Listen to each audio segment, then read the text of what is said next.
एक शिव भक्त का शंकर भगवान के मंदिर जाना, शिव जी को एक लोटा जल चढ़ाना, उस मंदिर से वापिस आना, मंदिर पर गए, आपके चरण में, आपके शरीर में, आपके कपड़ों में मंदिर की रज, शिवालय की रज, शिवालय का कंकर, शिवालय की धूल आपके शरीर में जब लगती है और वो धूल लगे हुए आप जब घर में आते हो, शरीर में कहीं ना कहीं चढ़ाए हुआ जल का छींटा लेकर आप घर में आते हो, या कहीं मंदिर के अंदर थोड़ा बहुत कीचड़ हो रहा है, गीला हो रहा है, उस कीचड़ लगे हुए पांव से, उस गीले पांव से आप अपने घर में आते हो, तो भी हमारे घर में आने से हमारे पवित्र घर का आनंद अपने आप बढ़ जाता है, उसका सुख प्राप्त हो जाता है।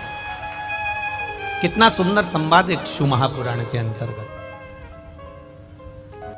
भस्म, चंदन, बेलपत्र, शिवजी पर चढ़ी हुई कोई भी सामग्री व्यक्ति के जीवन का ना जाने कितने जन्म के पापों को काट देता है, ना जाने कितने जन्म के पाप। काशी में एक व्यक्ति टेबल लगाया हुआ था, वो टेबल लगाकर उस पर भस्म बेच रहा था, भस्म बेच रहा, भस्म कपे की। एक अंग्रेज आ गया, अंग्रेज ने आकर पूछा क्या है ये, उसने अपनी भाषा में कहा, उसने कहा यह भस्म है लगाने की। अच्छा, उसने पैकेट उठाया, देखा, देखते से ही बोला इसकी एक्सपायर डेट कब की है। अब वो टेबल पर जो बैठा था भस्म बेच रहा था, वो अंग्रेज को ऊपर से नीचे तक देख रहा कि भस्म की एक्सपायर डेट पूछ रहा। टेबल पर भस्म बेचने वाले ने कहा कि इसकी एक्सपायर डेट तो नहीं मालूम, पर यह पक्का है कि तू सिर पे लगाता रहेगा तो तेरी एक्सपायर डेट आगे खसकती रहेगी, ये पक्का। इसकी नहीं मालूम कि इसकी एक्सपायर डेट कब की है, ये कब समाप्त होगी, पर तेरे समाप्ति की जो तारीख है वो इस भस्म को लगाने से आगे बढ़ती चली जाए। ये निश्चित है, ये पक्का है। जब कोई नारी या कोई पुरुष व्रत करता है, उपास करता है, उपास करता है, वो किसी भी देवता का उपास करे, शनिवार का करे, मंगलवार का करे, बुधवार का करे, गुरुवार का करे, रविवार का करे, तीज का करे, चतुर्थी का करे, अष्टमी का करे, एकादशी का करे, प्रदोष करे, द्वादशी करे, पंचमी करे, तीज करे, छठ करे, नवरात्रे करे, चतुर्थी करे, कोई पुरुष या स्त्री या बच्चा कोई भी व्रत करता है, जिस दिन वो व्रत रखता है उस दिन उसके शरीर में कौन सी देवी का अंश आकर विराजमान हो जाता है जिससे वो व्रत सफल कर पाता है। बोलो रे भाई,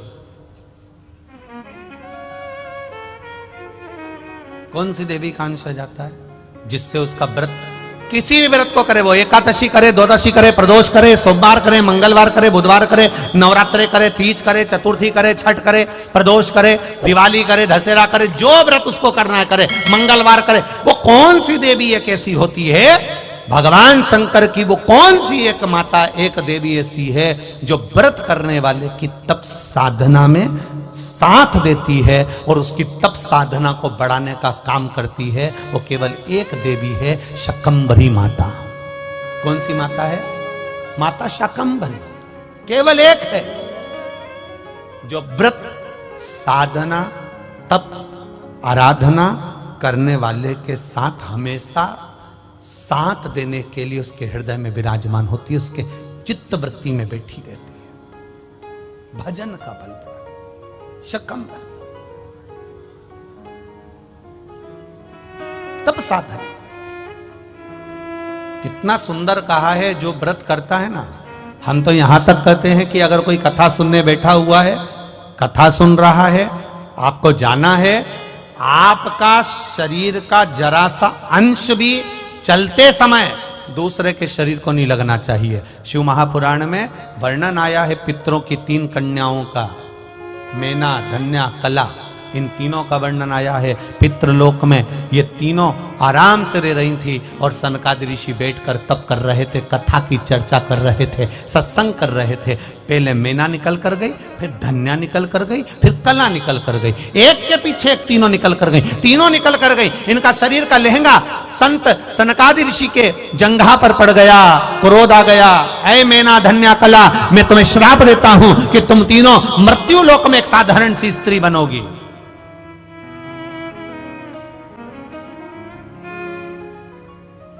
तीनों बिलख रही हैं, तीनों रो रही हैं, तीनों की आंख में आंसू भरा हुआ। क्षमा कर दीजिए नाथ, क्षमा कर दीजिए।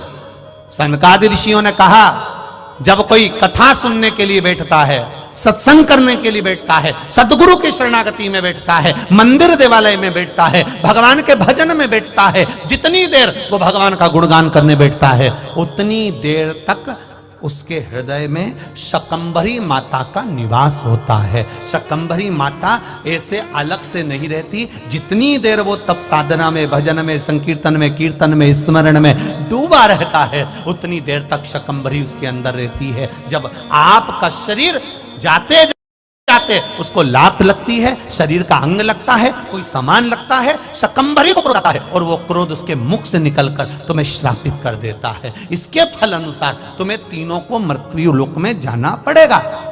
चरणों में पड़ गई, हमारा उद्धार कैसे होगा? तब सनकादि ऋषियों ने कहा, तुम्हारा उद्धार, मेना, तुम्हारे घर में पार्वती का जन्म होगा। धन्या, तुम सुनैना बनोगी, तुम्हारी गोद में माता सीता खेलेगी।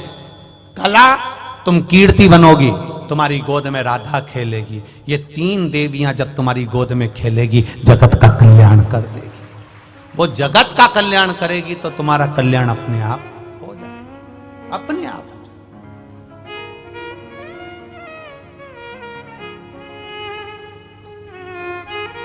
हम यहां तक कहेंगे, उसका भी स्मरण रहे। अगर कोई अपने घर से 1 लोटा जल लेकर जा रहा है, शिव जी के मंदिर तक जा रहा है, शिवालय तक जा रहा है, तो यहां तक भी निवेदन करेंगे कि हंसो, दुनिया का काम है हंसना। अभी आदरणीय महाराज जी कह रहे थे कि जब कोई सनातन धर्म के लिए आगे बढ़ता है, कोई अच्छे काम के लिए आगे बढ़ता है, तो दुनिया ताने भी देती है, अपशब्द भी कहती है, टांग भी खींचती है। लोग अपशब्द पर अपशब्द कहते हैं। जब आप 1 लोटा जल लेकर देवालय शिवालय की ओर जाएंगे, तो आप जिस रास्ते से निकल कर जाएंगे, दुनिया के लोग आप पर भी हंसेंगे। लो, एक और आ गई सियोर वाला महाराज की चेली। लोग हंसेंगे, ये चल दी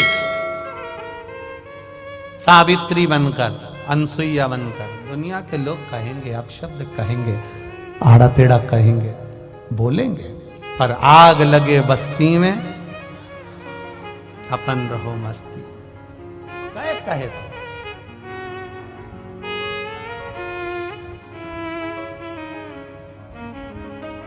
कहे, कहने वाला कहता रहेगा।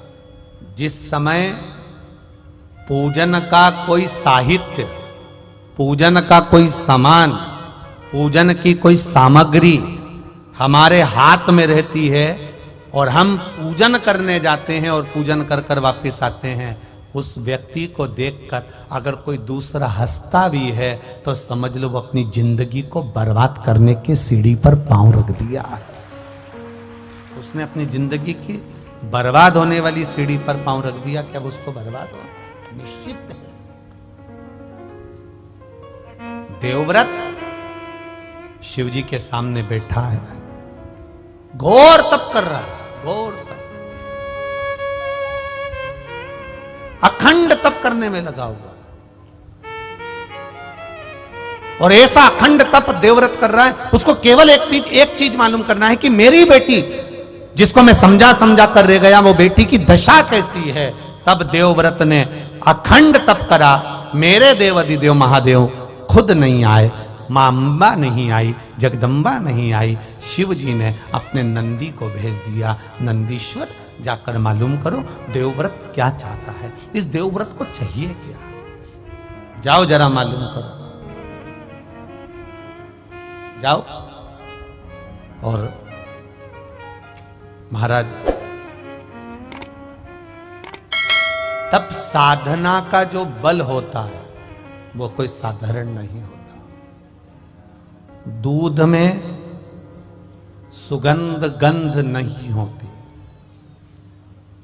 दूध में सुगंध गंध कब आएगी, जब दूध को आप तपाओगे, फिर उसको जमाओगे, जमाकर फिर उसका घी निकालोगे, और घी निकालोगे तब उसमें गंध आना, सुगंध आना प्रारंभ हो जाएगी। दूध में सुगंध नहीं है, पर दूध को तुमने पहले फाड़ा, तपाया, फाड़ा, फिर उसको अग्नि पर तपाया, तपाने के बाद में जब वो धीरे धीरे धीरे धीरे धीरे धीरे घी बना, तब उसमें सुगंध आना प्रारंभ हो गई। उसी तरह मनुष्य में उतना आनंद सुख कैसे प्राप्त हो सकता है, शंकर की भक्ति कैसे प्राप्त हो सकती है, तो कहा दुनिया के लोग अपशब्द कहकर तुम्हें तपाएंगे, अपशब्द कहेंगे, ताने देंगे, गाली देंगे, आड़ा टेढ़ा कहेंगे, फिर भी तुम भगवान शिव के शिवालय में जाती रहना। जब तपते रहोगे, तपते रहोगे, तपते रहोगे, तो एक दिन सुगंधित घी बन जाओगे और आपका जीवन सार्थक हो जाएगा। तपाएंगे लोग, कहेंगे, दुनिया के लोग कहेंगे जो कहना।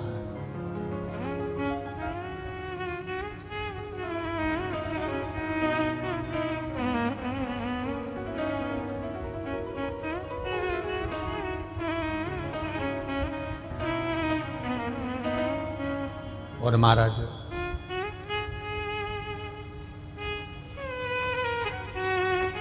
जब हम भगवान की शरणागति में जाकर बैठ जाएंगे, तप ले, तप लो खूब दिल से।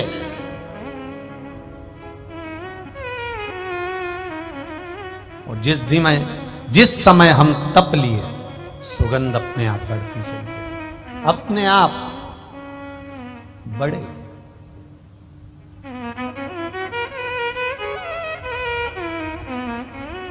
शिव कथा कह रहे हैं, देवव्रत ने जैसे ही तप साधना करी, नंदी आए, सुंदर एक बालक का रूप रखकर आए, और बालक का रूप रखकर आकर नंदी ने देवव्रत को जगाया। स्कंद पुराण का यह संवाद प्रत्येक शिव भक्त के लिए बहुत मायने रखता है। यह संवाद पहले की कथाओं में नहीं। काश्मीर प्रदेश में एक देवव्रत नाम का ब्राह्मण रहता था।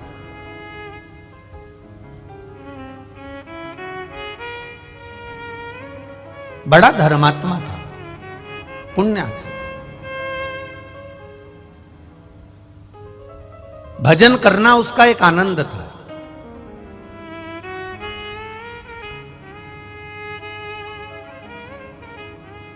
भक्ति में लगा रहता, भजन में लगा रहता, राम नाम, कृष्ण नाम, शिव नाम का गुणगान करता रहता। अब एक बात आप लोगों को पहले कही कि यह जरूरी नहीं है कि पिता धर्मात्मा है तो पुत्र भी धर्मात्मा होगा।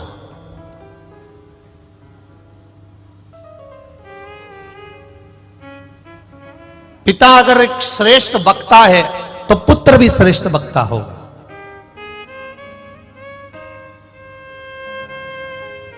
मां अगर धर्मात्मा है तो बेटी भी धर्मात्मा होगी। ये पक्का नहीं है।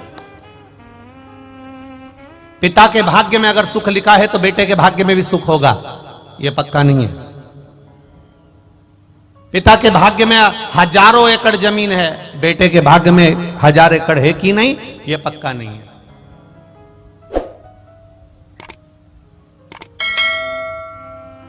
हां, यदि संस्कार अगर बच्चे को मिल रहे हैं, श्रेष्ठ संस्कारों से बच्चा अगर पोषित हो रहा है, श्रेष्ठ संस्कारों से बच्चा अगर बढ़ रहा है, बच्चा संस्कारित हो रहा है, तो यह निश्चित है कि फिर पलटकर देखने की जरूरत नहीं है। हम पहले कहे, आज फिर कहते हैं, 20 वर्ष तक माता पिता अपने बेटे को पढ़ाते हैं, लिखाते हैं, कॉलेज भेजते हैं, स्कूल भेजते हैं, कोचिंग भेजते हैं। 20 वर्ष तक माता पिता अपने बेटे को पढ़ा लिखाकर राम बनाने की चेष्टा करते हैं। 20 वर्ष तक माता पिता पढ़ाकर अपने बच्चे को राम बनाने का प्रयास करते हैं। और 20 दिन की, मात्र ओनली 20 दिवस, केवल 20 दिन, केवल 20 दिन की कुसंगति बेटे को रावण बना देती है। केवल 20 दिन की कुसंगति। 20 वर्ष तक माता पिता बेटे को राम बनाने का प्रयास कर रहे हैं। 20 वर्ष तक माता पिता बेटे को कोचिंग दे रहे हैं, ट्यूशन दे रहे हैं, अच्छी जगह पढ़ने भेज रहे हैं, ज्ञान की बातें कर रहे हैं, सब कुछ कर रहे हैं। 20 वर्ष तक माता पिता अपने बेटे को राम बनाने का प्रयास करते हैं, पर 20 दिन की कुसंगति बेटे को रावण बना देती है। कोई ऐसी संगत में बेटा पड़ जाता है, ऐसे मित्रों की संगति पड़ जाती है, ऐसे साथियों की संगति पड़ जाती है, ऐसे व्यक्ति की संगति पड़ जाती है कि उसका जीवन 20 दिन के अंदर वो रावण बन जाता है। उसका मन, चित्त, वृत्ति, उसके विचार अलग हो जाते हैं, घर से अलग।